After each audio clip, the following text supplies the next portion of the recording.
A noble, Eliana Bernstein, dubbed the Bibliophile Princess for her extraordinary love for books, finds herself in an engagement with the first in line for the throne, Prince Christopher. Though the relationship is not one brimming with romance, but more one that benefits them both. Ellie gets to read all the books she wants from the Imperial Archive, and Christopher doesn't have to deal with the pressure for marriage. Therefore, just like that, the Bibliophile Princess spends the next 4 years at court as the prince's phony fiancé. Although she's so preoccupied with books, she finds herself alone as a sneaky woman, Irene, had gotten close to the people in her company.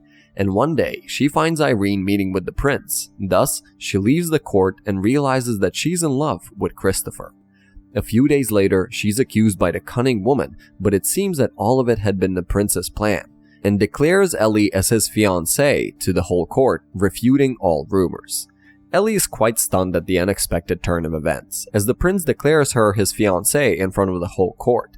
After the declaration, the two head back to the prince's quarters, but they are stopped by Christopher's uncle Theodore, her guard Glenn, and the demon assistant Irene. They apologize to the princess for keeping her away, but they did it to protect her, making her realize that she wants to stay with them forever.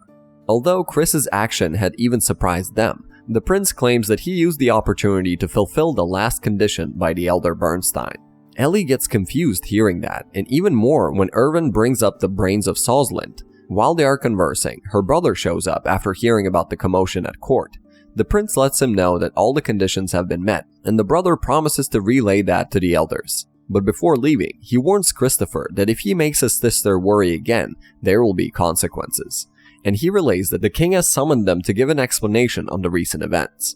Although Chris exclaims that he needs time to prepare for such a thing that will decide the destiny of the royal family, and takes the confused Ellie with him to his quarters. Once there, while tousling with her hair, he explains to her that her grandfather and father had set 2 conditions for Christopher that must be met for him to marry Ellie. The first one being gain the unanimous support of every noble in the kingdom without mentioning the secret Bernstein family Elias, and the second one was to become more important to Ellie than books. Now that she's finally in his hands, he doesn't plan her to leave his side, he leans for a kiss, but she stops him with her abrupt question about what's her family's Elias. The prince recalls his childhood, where he's playing with books, but is scolded by a little girl, that is, Ellie, who gives no regard for his status. After that, the young prince started to visit her daily and developed feelings for her. He informs his father, the king, that he's in love with Ellie and wants to marry her, and the entire royal family panics. And the reason for that, Ellie's family's Elias is the brains of Sosland, the national treasure of the kingdom with indispensable knowledge. But they had stayed neutral for years, so when Chris asked Ellie's father for his daughter, he rejects him and Ellie is confined to the Bernstein estate. And when they finally reunite, she had forgotten about the prince. Therefore, he had spent the last 4 years to do everything in his power to get her family's approval, and finally be with the girl he had loved ever since he was a kid. Once she heard that explanation, there is a smile on her face, as she is happy to know that Christopher truly loves her, and her family name has nothing to do with it. Finally, so close to each other, the two lock eyes and share a kiss.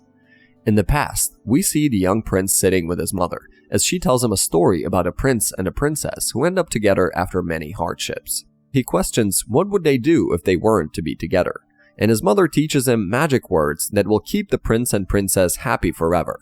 He's only supposed to use these words when he has met his special person. Back in the present, a few days had passed since the royal couple shared their first kiss in the confines of their room. Ellie is getting ready to go out with Christopher, who has disguised himself as a regular knight, though the outfit is unable to conceal her identity, so he decides that it would make more sense if they acted as a noble's guards. Still feeling the embarrassment from the kiss, she asks him why is he going through such efforts to go on an outing, to which he replies that they are heading to the Star of Sicil, a book fair held once every 3 years by some nomadic people who referred to themselves as the Stars of Sicil, and Ellie told him that as a child she wanted to visit a book fair at least once in order to choose from their wide area of rare and foreign books. Thus, with her knight escort, Chris, she heads to the book fair. Although one thing worries her, which is that she's unable to remember any childhood conversation with the prince, as opposed to him who cherishes those memories. Once there, she's quite literally stunned, witnessing a plethora of rare books that she has desired. While wandering through the market, the couple noticed 2 kids, Renee and Paolo, getting captured by some people for stealing books. They exclaim that they didn't steal for themselves, but for a noble of Bernstein family. Hearing this, Chris intervenes, and one of the kids calls him father. In a difficult position, he accepts it and whispers something to the captors, thus solving the issue. They later explain that Rene had confused Chris for his father, and that his mother, a former Sicily dancer, is ill and needs to see the doctor, Letzi. So a noble claiming to be a Bernstein offered to get them to him in exchange for stealing the book. Paolo is distrustful of the nobles, although after hearing one of Ellie's innocent stories about forgiveness and kindness, he apologizes to her. When he asks what her relation with Chris is, she hesitates to answer.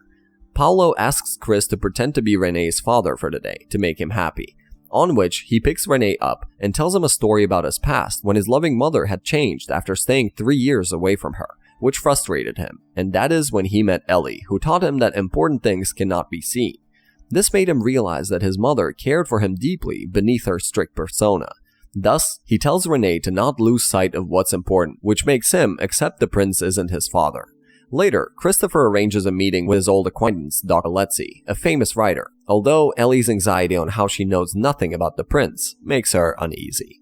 6 years ago, after Ellie's father has put forward his conditions, a young prince is quite frustrated for being unable to be with his beloved. In such circumstances, on the advice of his uncle, he heads to the Star of Sicily to get advice from Dr. Letzi, who turned out to be an alcoholic, but he tells the prince to just become the man whom the Bernstein baron shall approve of. He did pay everything in his pocket for the old man's alcohol in exchange for this advice. In present, Chris asks the old man to pay back his favor for the drinks and introduce him to the chief of the Sicily. Therefore, for now, he asks Rene and Paolo to head home for their mother. Ellie decides to go with the children rather than the prince due to her anxiety for knowing nothing about the prince. On her way, she gets some useful advice from one of Chris's ADs, Alan, who tells her that she needs to discuss her worries with her fiancé. But they soon encounter some children who let them know that the fake Bernstein has trapped Rene's mother in his mansion and plans to burn all the books he forced them to steal to hide his crimes. Hearing the idea of her beloved books getting burned makes her blood boil, as she calls him lesser than human. Alan heads back to call Chris immediately as Ellie, in her anger, rushes to the noble's mansion with Paolo and Rene. Soon they arrive at the estate, where an old man is about to light a pile of books on fire, but the princess stops him. She realizes that this noble posing as a Bernstein is Baron Maudsley, whom she had seen trying to get close to the prince. The noble doesn't feel concerned and offers the princess a deal after trying to blackmail her. He proposes that she'll convince the prince to allow the expenses meant for medical facilities to be spent on buying weapons from his company. But the princess bravely refuses, even when her life is threatened by the Baron. Fortunately, before anyone could even lay a finger on her, the prince appears, inquiring why a mere noble is pointing his sword at the fiancé of the crown prince.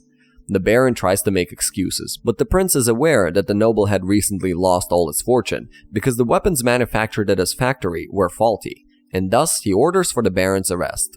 Finally, Rene is able to reunite with his mother, and he retells her the story Chris told him, accepting that his father is dead, so he needs to take care of the things that are important.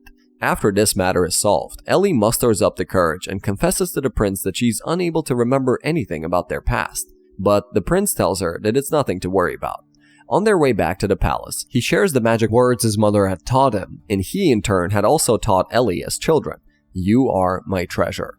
The words cause her to remember a brief moment of their past, and the two embrace each other once again. What challenges await this loving couple in their journey to marriage? Find out in the next episodes.